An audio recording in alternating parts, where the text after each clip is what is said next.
सखी अस प्रभुताई, अभय हो जो इन्हें डरा। महाराज ब्राह्मण तो ब्राह्मण जम गए अपनी बात पे, हमें तो जी चाहिए। राजन आप रंग बदलते हो ना, गिरगिट के जैसे होते हो, जाओ आप गिरगिटी हो जाओ। महाराज न जा करके मेरी पेशी हुई तो महाराज मुझसे पूछा गया कि पहले पुण्य भोगना चाहते हो कि पाप भोगना चाहते हो। मैंने कहा भैया, वो बोले कि पुण्य तो तुम्हारे बहुत है, थोड़ा सा पाप है। भैया पहले पाप को ही भोगेंगे। तो महाराज मैं वहां से सीधा गिरगिट बना करके यहाँ डाल दिया गया हूँ। और महाराज ये मेरे पाप थे जो मैं गिरगिट बना, और पुण्य मेरा ये है कि मैं साक्षात गोविंद के सामने खड़ा हुआ हूँ। बोले गोविंद भगवान की जय जय श्री राम, जय जय श्री राम, जय जय श्री राम। दाऊ जी महाराज ब्रज में गए हैं। दाऊ जी ने जाकर दोबारा ब्रज में लीला की है। अब महाराज सुखदेव भगवान एक बड़ी सुंदर कथा श्रवण कराते हैं। परीक्षित, एक काशी में महाराज एक पुंडक नाम का एक व्यक्ति था। उसने क्या किया, महाराज वो भगवान श्री कृष्ण जैसा बन गया। उसने लकड़ी के महाराज हाथ बनवा लिए, पीछे हाथ लगवा लिए, लकड़ी का ही महाराज उसने चक्र बनवा लिया, उसमें बटन का सिस्टम करवा दिया, लोगों को पागल बनाने के लिए नकली महाराज भगवान बन गया। और आप भी देख रहे हैं आजकल नकली भगवान महाराज घर घर में प्रकट रहे हैं। कोई खुद तो कह रहा हंसी और आवे, मैं कल की भगवान हूँ।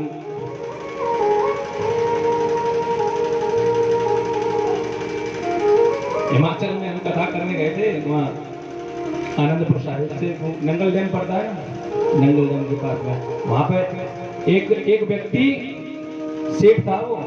वो व्यक्ति महाराज जूते की दुकान थी, जूते चप्पल की उसकी।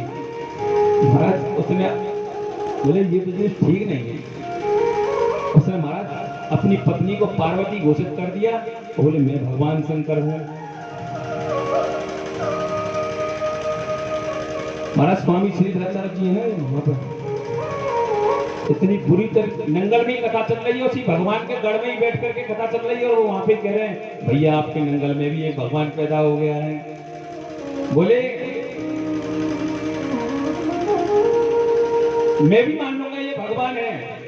महाराज ऐसा करो, इसके जहां पे सोता है ना उस कमरे में सांप ले जा करके छुड़वा दो, 2 मिनट में पता चल जाएगी ये भगवान है, भगवान शंकर है कि नहीं।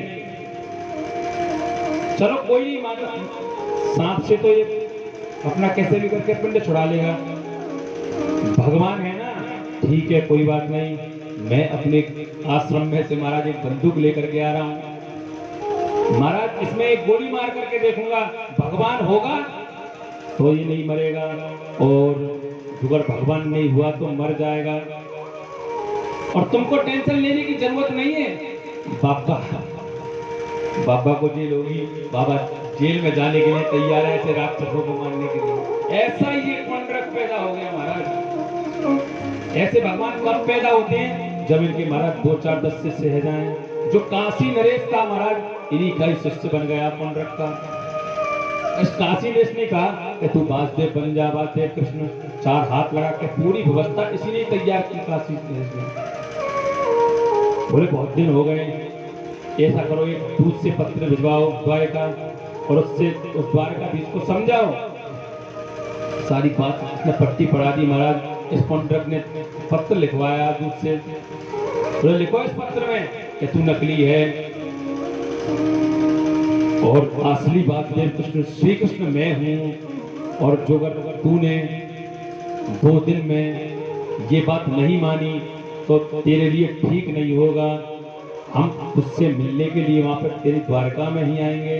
महाराज सुधर्मा सभा में जब दूत इस पत्र को लेकर के गया है भगवान की में, तो भगवान को जब दूत ने ये पत्र सुनाया, भगवान इतने ठाके लगा के हंसे हैं, अरे राम राम राम राम राम। देखो भूत से बोले भगवान अपने महाराज से जाकर के कहना वासुदेव कृष्ण से कि वो जो नकली वासुदेव है ना, जो द्वारिका वाला, आपको परेशान होने की जरूरत नहीं है, कल वही आपसे मिलने के लिए आ रहा है।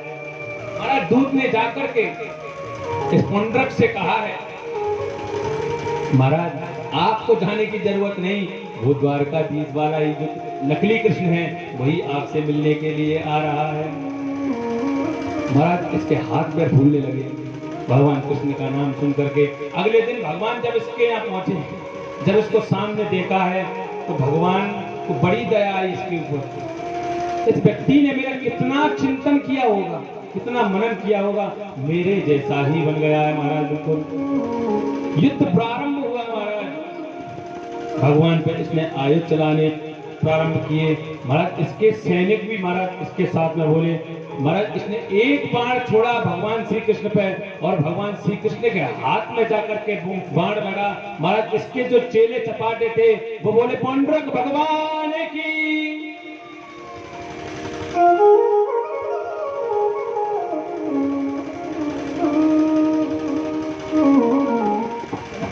माता तो मोह लग रहा कथा सुनी ना रही,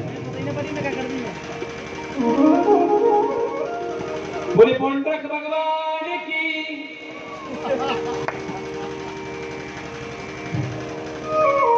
सब पुंडरक के ही वो है का चेला चपाटे, बोले पुंडरक भगवान की। ये हाल आते हैं अभी 7वां दिन चल रहा कथा को। अरे पुंडरक कहाँ भगवान है, ये तो उसके चेले चपाटे बोल रहे हैं। बोले द्वारकाधीश भगवान की, पुंडरक भगवान की।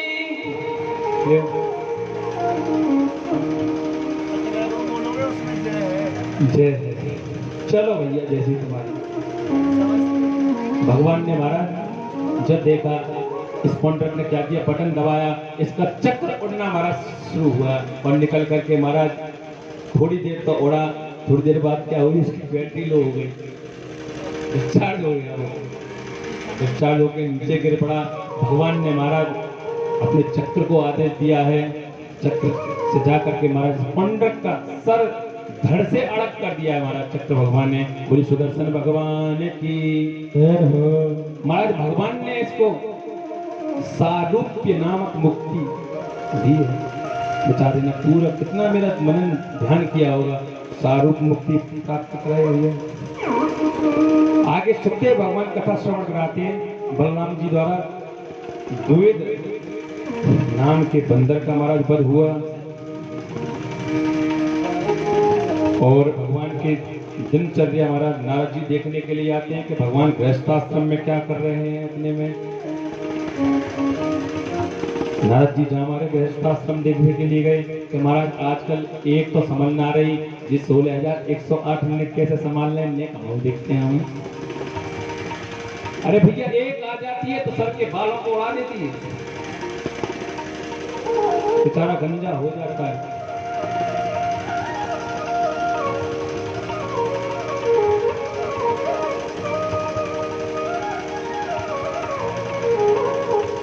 हम यहाँ पे कई 15 साल पहले बिल्कुल बालक जो होते हैं हमारे सामने, उन्हें छोड़ गए हैं और बेचारे राधे राधे मिली। अरे मेरी लाला जी का है वो भैया, बोले ऐसे ही है भैया। नारद जी देखने के लिए आए भगवान 16,108 को कैसे संभाल रहे हैं। कोई किसी महल में भगवान रुक्मिणी के साथ बैठ करके महाराज बच्चों को शिक्षा प्रदान कर रहे हैं। महाराज 16,108 स्वरूप में भगवान का दर्शन करके नारद जी भी मोहित हो गए। बोले धन्य है गोविंद और धन्य है आपकी गृहस्थी।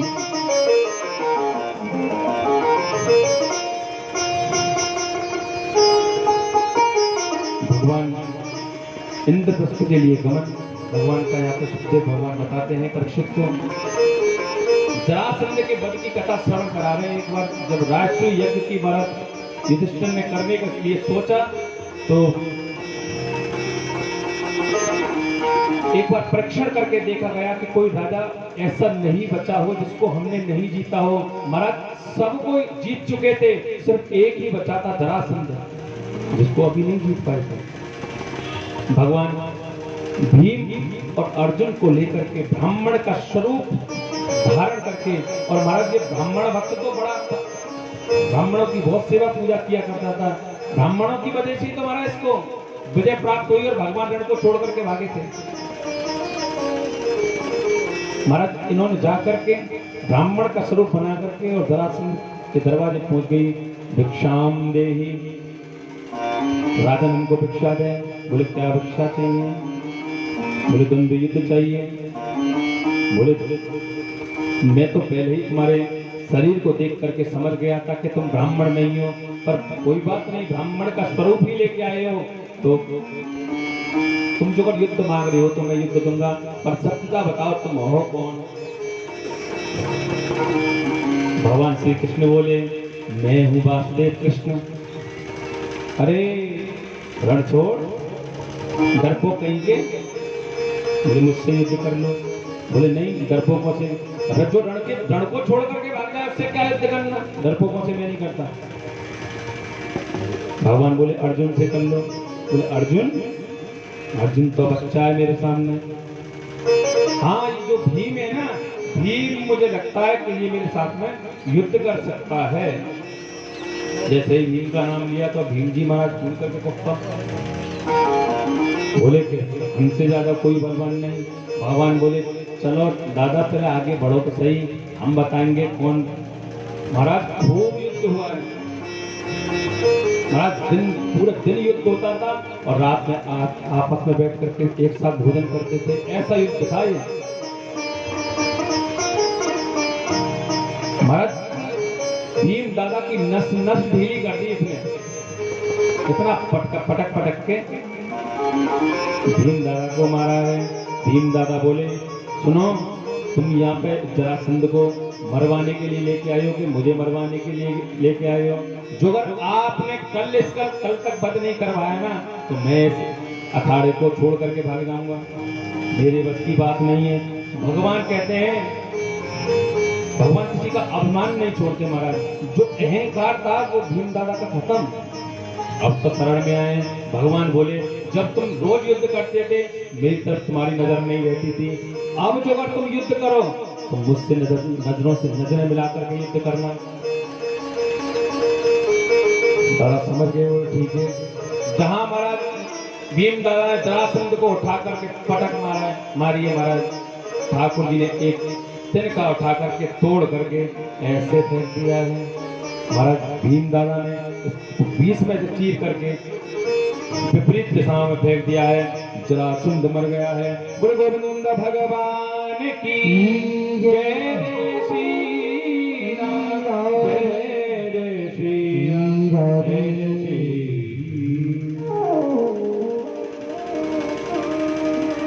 महाराज जरासंध के यहाँ जो बंदी राजा थे उन सबनों ने महाराज, उन सबको ठाकुर जी ने स्वतंत्रता प्रदान की है महाराज। सब आकर के भगवान की स्तुति कर रहे हैं, कह रहे हैं नमस्ते देव देवे प्रपन्नातिहराभ्य प्रपन्नाय पायिना कृष्ण निर्विण्याम घोर संसते।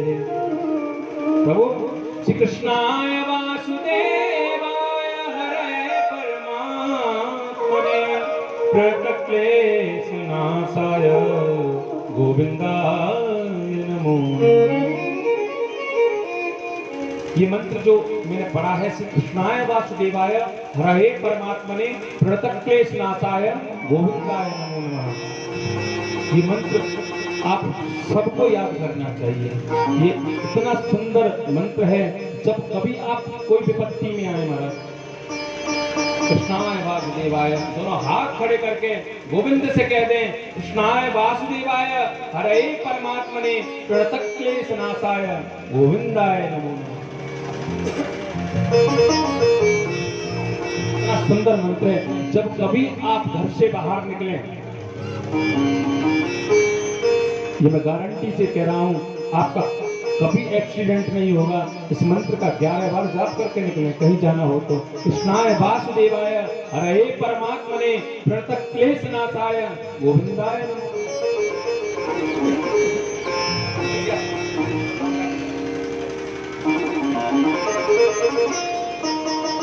इस मंत्र को भी याद करो। और हमारे वृंदावन के मूर्धन्य संत हैं श्री प्रेमानंद जी महाराज,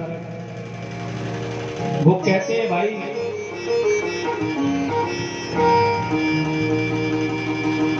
या तो भगवान का नाम लेकर के निकल या 11 भक्तों का नाम लेकर के निकल, कभी कोई एक्सीडेंट नहीं होगा। कोई भी 11 भक्त हो अपने घर से निकले, श्री प्रहलाद जी महाराज की जय हो, श्री ध्रुव जी महाराज की जय हो, श्री हरदास जी महाराज की जय हो, श्री हरिराम व्यास जी महाराज की जय हो, श्री हरिवंश महाप्रभु जी की जय हो, श्री हरिराम व्यास जी महाराज की जय हो, श्री हरपाल जी महाराज की जय हो, श्री मीरा जी की जय हो। 11 नाम लेकर के आप कभी घर से बाहर निकलेंगे, कभी आपका एक्सीडेंट नहीं हो सकता। विशेष ध्यान दें, अपने नाम से ज्यादा ठाकुर अपने भक्तों से प्रेम करते हैं। उनके नाम को, ठाकुर जी के नाम को लेकर निकलो। हो सकता है आपको कुछ हानि हो जाए, पर आप भक्त के नाम को लेकर के निकलोगे महाराज, तो महाराज आपको कोई हानि नहीं होगी। इस बात का विशेष ध्यान दें सभी लोग। अपने घर से कोई भी कार्य करने के लिए निकल रहे हैं, बच्चे पेपर देने के लिए जाते हैं ना, तो 11 नाम कोई भी याद कर लो। प्रहलाद जी महाराज की जय हो, ध्रुव जी महाराज की जय हो, श्री अम्बरीश जी महाराज की जय हो, श्री हरिदास जी महाराज की जय हो, श्री ललित मोहनी देव जी महाराज की जय हो, श्री श्रीवटजू की जय हो, श्री हरिव्यास देवाचार्य जी महाराज की जय हो, श्री घंट देवाचार्य जी की जय हो। 11 संतों का नाम लेके निकलेंगे आपको महाराज। इधर क्या हुआ, राजश्री यज्ञ महाराज प्रारंभ हुआ है। राजश्री यज्ञ में प्रथम पूजा किसकी की जाए महाराज? समस्त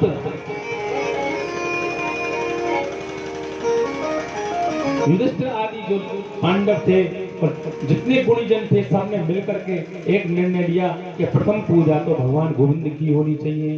इस बात को सुनकर के उस सभा में बैठा था शिशुपाल, बोले ये क्या पूजा के लायक है जिसकी तुम पूजा करने के लिए जा रहे हो?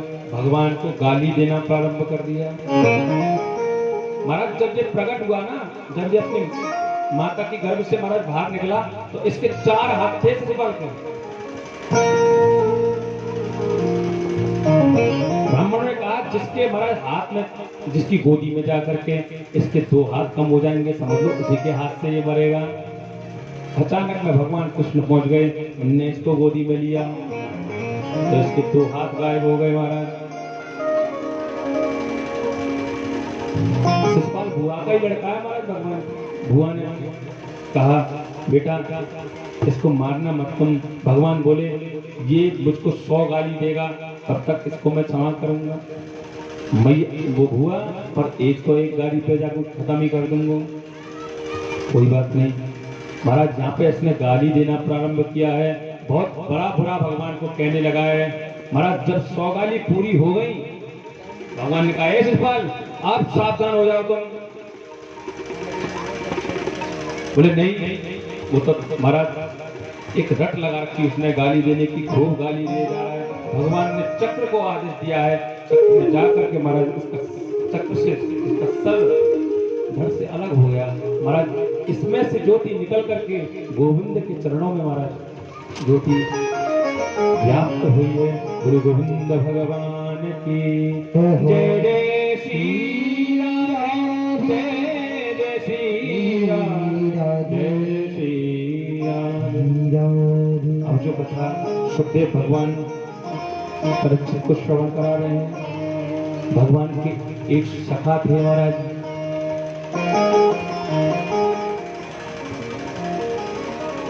संतजन ऐसा बताते हैं जिनका नाम था सुदामा। भागवत जी में नाम का महाराज वर्णन नहीं है, उनके गुण ही इतने हैं कि सुखदेव भगवान उनके गुण गणों को गाते हुए उनका नाम लेना तो भूल ही गए। क्या कह रहे हैं सुखदेव भगवान कि कृष्णस्यासी सखा कश्चित् ब्राह्मणा ब्रह्मवित्तम विरक्ता इंद्रियार्थेषु प्रशांतात्मा जितेंद्रिय।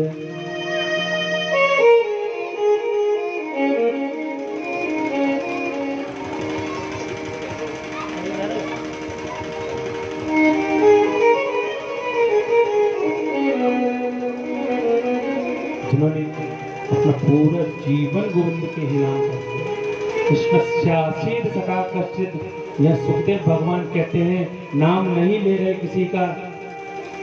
आजकल कुछ लोग आकर के पूछते हैं कि सुदामा के माता पिता का नाम क्या है। भाई मेरे, सुखदेव भगवान ने यहाँ सुदामा का ही नाम नहीं लिया है, तो उनके माता पिता का से क्या लेना देना। उनके यहाँ जाकर के तू भोजन करने जाएगा, खीर खाने जाएगा, क्या लेना देना तुझको उनके माता पिता से।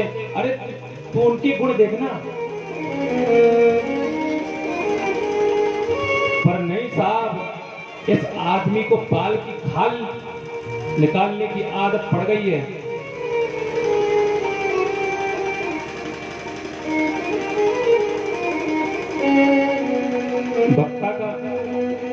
वक्ता से महाराज कोई प्रश्न पूछो, किसी संत से कोई प्रश्न पूछो, तो प्रश्न पूछने का भी तरीका होना चाहिए। कल शाम को एक व्यक्ति हमारे पास आया और उसने चकाचक राधे राधे भी कर रखा था, और आकर के मुझसे बोलता है, हे महाराज जी भगवान, मेरे तो महाराज इतनी, मेरे को भगवान का ये वरदान है कि 1 किलोमीटर दूर से मुझे उसकी बदबू आने लगती है। वो व्यक्ति मुझसे आकर के पूछ रहा है, क्या प्रश्न किया था कि अपनी बेटी की बेटी, हाँ जी लाला भैया, क्या प्रश्न कर रहा है वो मूर्ख। अपनी बेटी की बेटी के साथ में कोई विवाह करना चाहे, समझ रहे, तो उसको क्या दंड देना चाहिए। कानून के हिसाब से मत बताना, शास्त्रों के हिसाब से बताओ। मैंने और मुझे पता था कि राधे राधे है, मैंने कि इस व्यक्ति से बात करने में कोई वो नहीं है। मैं भैया सुबह शास्त्र खोलूंगा फिर बताऊंगा।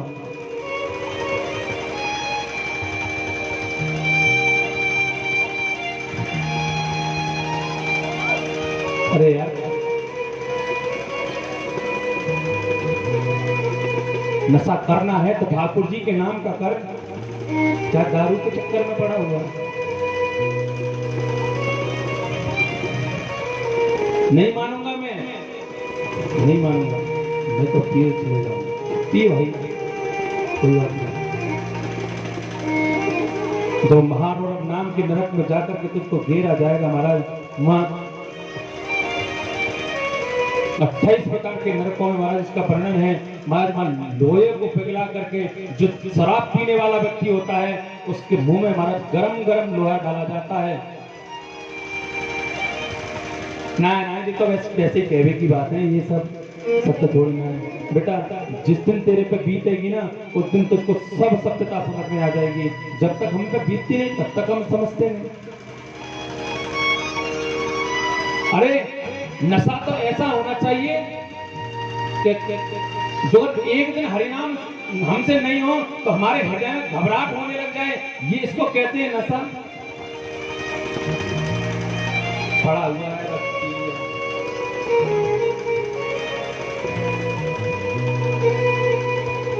भाई,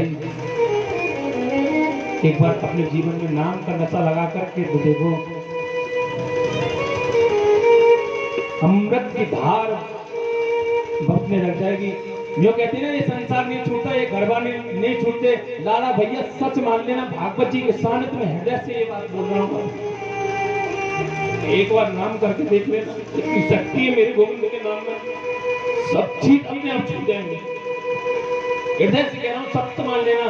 श्री राधा श्री राधा श्री राधा एक बार जप के देख लो यार। मेरे पूज्य पिताजी की एक घटना है।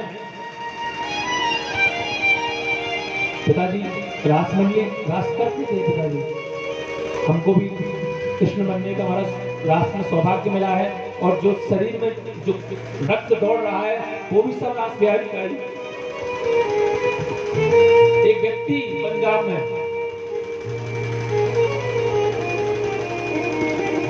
पिताजी की सुनाई हुई कथा है, उनके अनुभव की बात। वो दारू पीता था, पर महाराज उसके पूर्व जन्म के संस्कार ऐसे थे कि महाराज संतों को, ब्राह्मणों को बहुत मानता था वो। महाराज पिक्चर के शाम को 6 बजे तो वो पिताजी को वहां से निकलना होता था तो सुनाते थे पिताजी कि बेटा हम लोग वहां से निकलते थे, महाराज जी को भी सुनाया इस बात को। हम लोग वहां से निकलते थे और वो बॉक्स आते हैं ना बड़े बड़े, उसमें पिक्चर के गाने लगा करके और दारू पी करके वो खूब नाचता था, खूब। जहाँ ये संत, ये ब्राह्मण सामने से निकल के जाते थे, आपने पिताजी के दर्शन किए ही होंगे, कितने सुंदर दर्शन थे उनके, देख करके सब। महाराज ये जब निकलते थे तो वो अपने उस साउंड को बंद कर देता था। अरे महाराज जी आप आइए, इतने बैठिए, इतने आ जाइए, बैठ करके चाय पीजिए, ये करिए। महाराज पिताजी ने उसको कहा भाई हम तेरे यहाँ चाय पानी नहीं कर सकते, हम नहीं पिएंगे, तू तो खुद ही पीता है महाराज, क्या पीना तेरे यहाँ चाय पानी,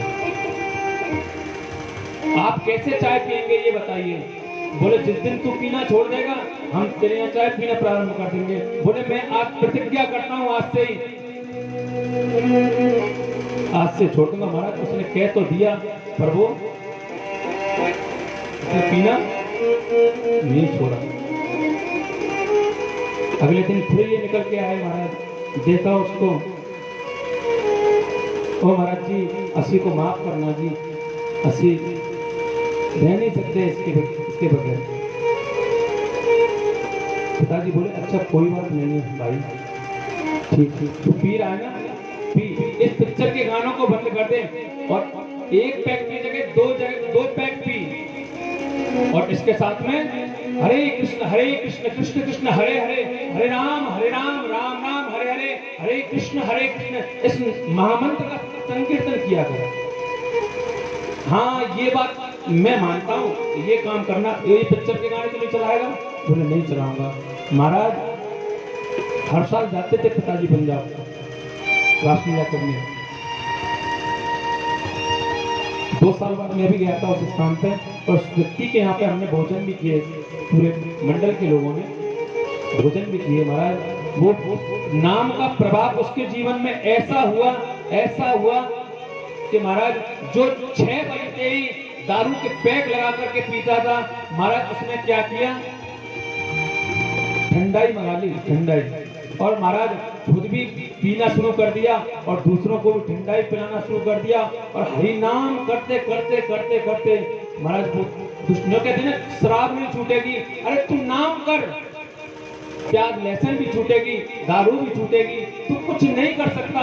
जहां तक कि मैं कहूंगा तो बाजार की चीजों को मैं दूसरे की क्यों कहूं, इनसे पूछ लेना मेरे बारे में। इतनी पसंद था मुझको बाहर का खाना, हमारा सब मना भी करते थे, ये भी मना करते थे, ये नहीं करो, पर जब तक कृपा नहीं होगी ना तब तक ये सब बात समझ में नहीं आएगी। उस समय ऐसा लगता था, बच्चे थे कि जेब में पैसा कब आ जाए, कब हम जाकर के इन चीजों का प्रयोग करें, खाएं पिए। पर महाराज ये बाहर का खाने की सोच ही नहीं सकते, अब ठाकुर जी की इतनी विशेष कृपा है। तो मेरे कहने का तात्पर्य यही है कि महाराज अपने अवगुणों को छोड़ने की आवश्यकता नहीं है, नाम करना प्रारंभ कर दो, नाम में इतनी शक्ति है तो आपके अवगुण स्वयं खत्म हो जाएंगे, आपका मन वहां से हटने लग जाएगा, हटाने की आवश्यकता नहीं है। सुखदेव भगवान परीक्षित को सुदामा के गुणों के बारे में बता रहे हैं। महाराज सर्वप्रथम कह रहे हैं ब्रह्मवेत्ता ब्राह्मण थे, और ब्राह्मण होने के बाद में भी महाराज विरक्त थे। विरक्त होने का मतलब ये नहीं कपड़े पहन करके डाली रखा करके मेरे भाई विरक्त हो जाओ, विरक्त होने का मतलब ये नहीं है। जिस वस्तु को, इस प्रगति के अंदर जो वस्तु दिख रही है, उस वस्तु को महाराज या वो कोई भी चीज हो, स्त्री हो, पुरुष हो, पुत्र हो, महाराज सबको दिखाने के लिए प्रेम करना है। मैंने पहले दिन बता दिया, ये महाराज पांच संगम है, हम यात्रा करने के लिए आए हैं, हम लीला मंचन करने के लिए आए हैं। सबके साथ में प्रेम पूर्वक अभिनय करना है, प्रेम पूर्वक अभिनय करते चले जाइए। और महाराज अंदर से विरक्तता लेके आनी है। जो हमारी आसक्ति है ना धन पुत्र आदि में, सबको दिखाने के लिए तो ऐसे बन के रहो कि जाने कितने फंसे हुए हैं। अंदर से अलग हो जाओ बिल्कुल। ना कोई मेरा, ना मैं किसी का, मैं गोविंद का, गोविंद मेरे। उठा करके बोल दो हाथ, हे नाथ मैं आपको कभी ना बोलूं, थोड़ी जोर से, हे मेरे नाथ मैं आपको कभी ना भूलूं। हे प्रभु हम आपको छोड़ सकते हैं पर आप हमको नहीं छोड़ सकते। व्रत तो होना चाहिए महाराज। सुदामा जी कहते हैं वेदज्ञ ब्राह्मण होने के बाद में भी महाराज उनकी आसक्ति संसार में नहीं है, विरक्त हैं।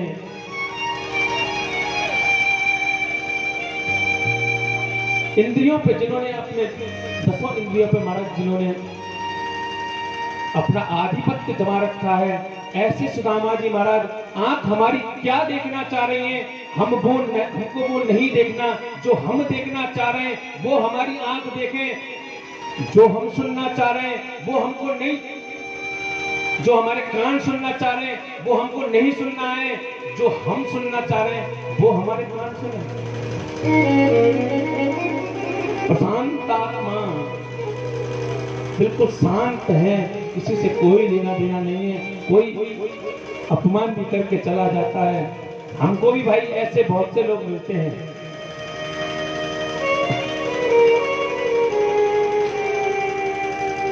हमको भी ऐसे बहुत लोग मिलते हैं। महीने में 3 कथा करते हैं, कथा करने के लिए जाते हैं महाराज। अनेक प्रकार के लोग मिलते हैं, उनको ये होश नहीं है कि मैं किससे क्या बात कर रहा हूँ, किससे क्या चर्चा करनी है, इससे ये शब्द बोलना चाहिए कि नहीं बोलना चाहिए। वो उस मूर्ख को ये भी ध्यान नहीं रहता कि किससे क्या शब्द बोलना है। कोई बात नहीं है, हम ये सुनकर के शांत रह जाते हैं। कोई बात नहीं भाई, जो भगवान की चरण शरण में ना उस व्यक्ति को कभी मत छेड़ना। जो अगर उससे तुमने कुछ कहा और उसने जो अगर तुमसे कुछ नहीं कहा तो समझ लेना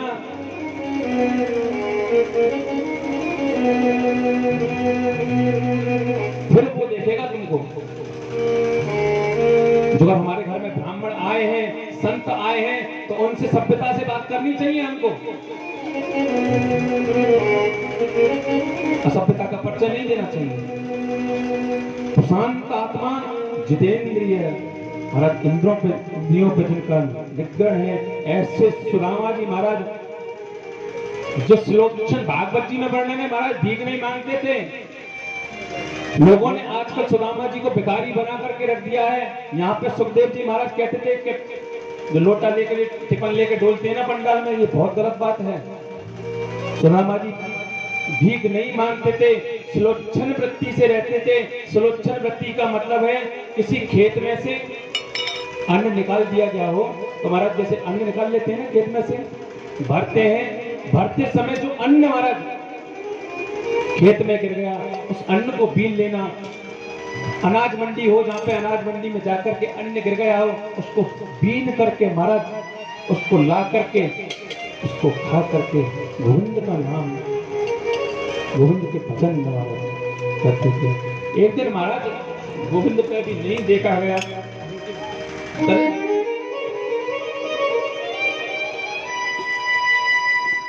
सुखदेव जी महाराज कहते हैं परीक्षित, दरिद्र वो नहीं होता जिसके पास धन नहीं हो। भाई आजकल व्यक्तियों के पास खूब धन है पर मन से दरिद्रता है। इतने सुंदर सुंदर विशेषण सुदामा जी के लिए सुखदेव भगवान कह रहे हैं। उसके विपरीत उनकी पत्नी का नाम था सुशीला। सुशीला बड़ी सुंदर स्वभाव की थी पर महाराज थी बहुत दरिद्री। यहाँ सुखदेव भगवान कह रहे हैं इस बात को, मैं नहीं कह रहा कि दरिद्राशीर्वाणसं वेपमाना अभिगम्य च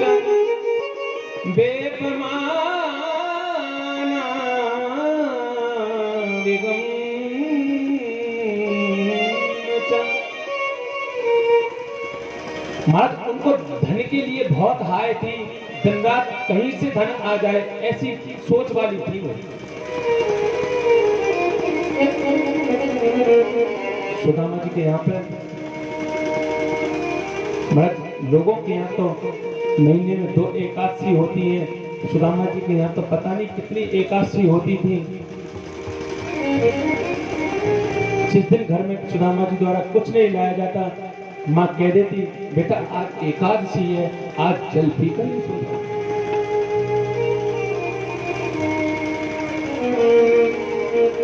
देखा नहीं गया भगवान उनकी।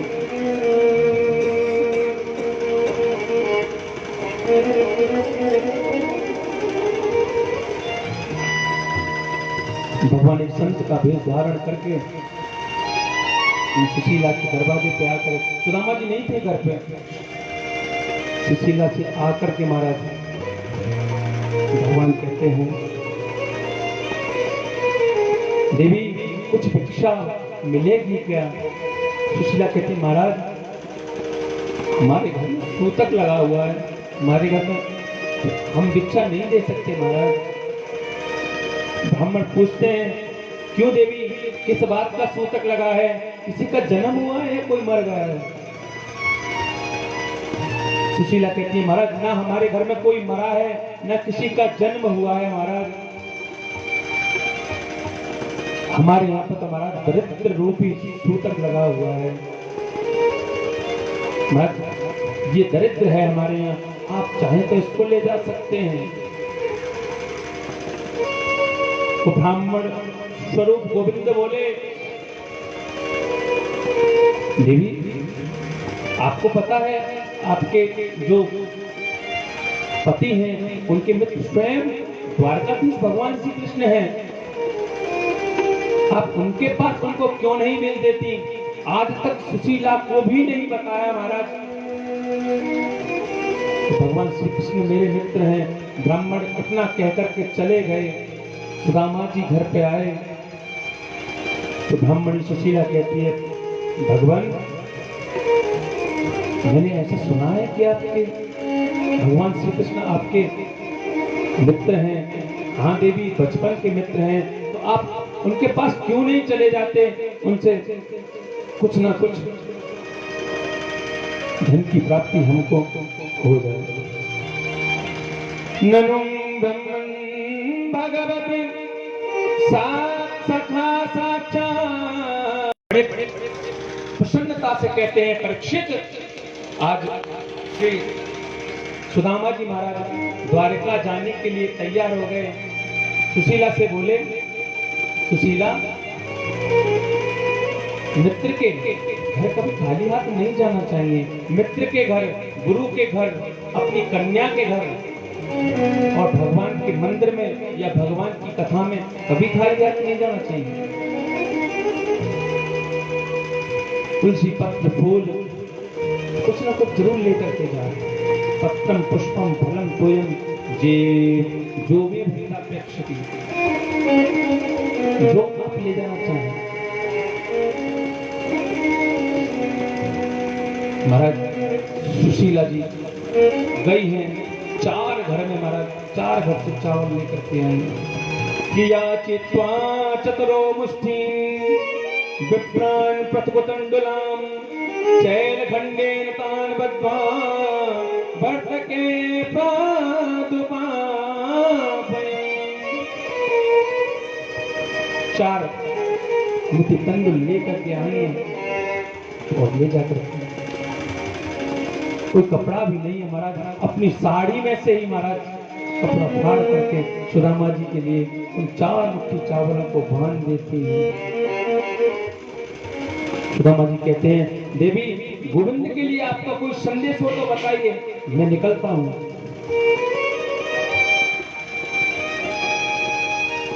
सुशीला यहाँ कहती हैं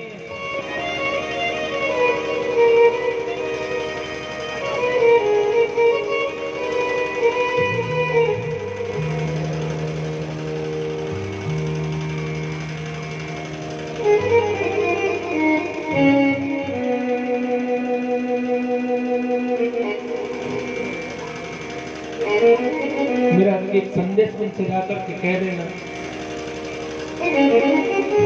एक माँ गए पाख में, दो एकादशी हो,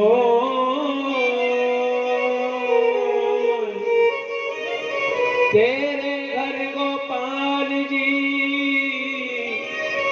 नित्य एकादशी हो। तो गोविंद से जाकर के कह देना, हे द्वारकाधीश, सबके यहाँ पे महाराज दो एकादशी होती हैं, पर एक इस संसार में तेरा ही गोविंद एक घर ऐसा बचा है जिसमें नित्य एकादशी होती है।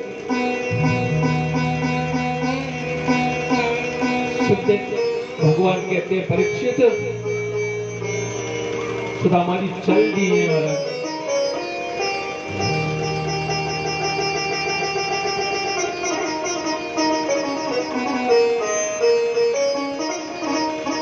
सुदामा जी महाराज धीरे धीरे करके आगे बढ़ने लगे हैं, जाते जा रहे हैं महाराज।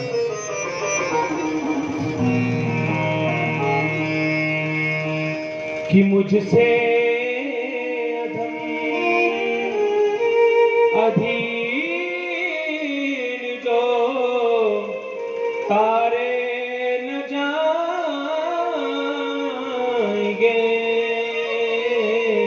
मुझसे अधीन जो तारे न जाएंगे, मुझसे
जाओ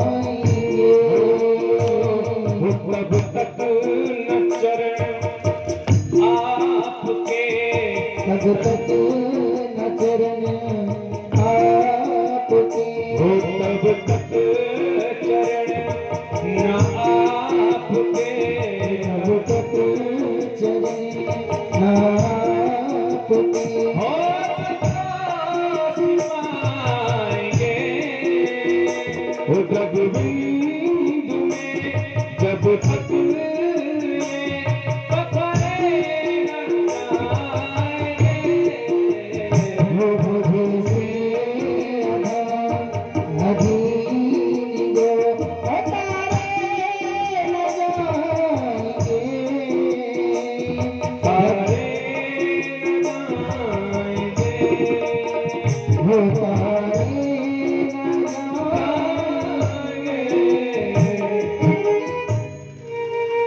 नाथ जी ये सुदामा जी महाराज रास्ते में चलते जा रहे हैं, हरे नाम संकीर्तन करते चले जा रहे हैं महाराज।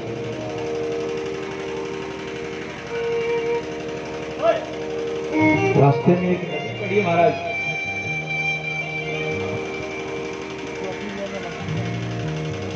सुदामा जी महाराज नदी के पार आकर के खड़े हो गए। कौन नदी से पार करने वाला होगा? भगवान ने देखा कि मेरा भक्त रास्ते में अटक गया है, तो स्वयं नाविक बनकर के चले आए महाराज।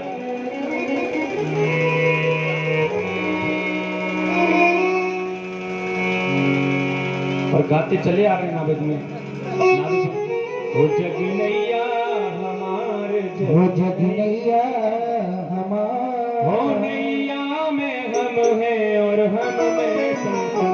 जग नैया हमारा, जग नैया हमारा, नैया में हम हैं। सभी कहेंगे हो जग नैया हमारे, जग नैया हमारे, नैया में हम हैं और हम में संसार। जग नैया हमारा, जग नैया हमारा, नैया में हम हैं और हम में संसार। हो जग नैया, जग नैया, वो जग नैया मेरी नैया, हो जग नैया हमारे, जग नैया नैया हमारा, नैया में हम हैं और हम ही बस्ती और हम ही बाजार। वो हमारे जग नैया हमार, हम ही प्रेम बस्ती है, हम ही बाजार। ओ हम ही प्रेम बस्ती है, हम ही बाजार। हो हमारे प्रेम बस्ती, हम ही बजा, हम ही माल मालिक, हाँ हम ही माल मालिक, ओ हम ही माल मालिक, हम ही माल मालिक, और हम ही खरीदार। कहो कैसा व्यापार, कहो कैसा व्यापार, नैया में हम हैं और हम में संसार। जग नैया, जग नैया, हो जग नैया, जग नैया, हो जग नैया हमार, जग नैया हमार, नैया में हम हैं और हम में संसार। हाँ नैया में हम हैं और हम में संसार। हो हम ही कंस रावण का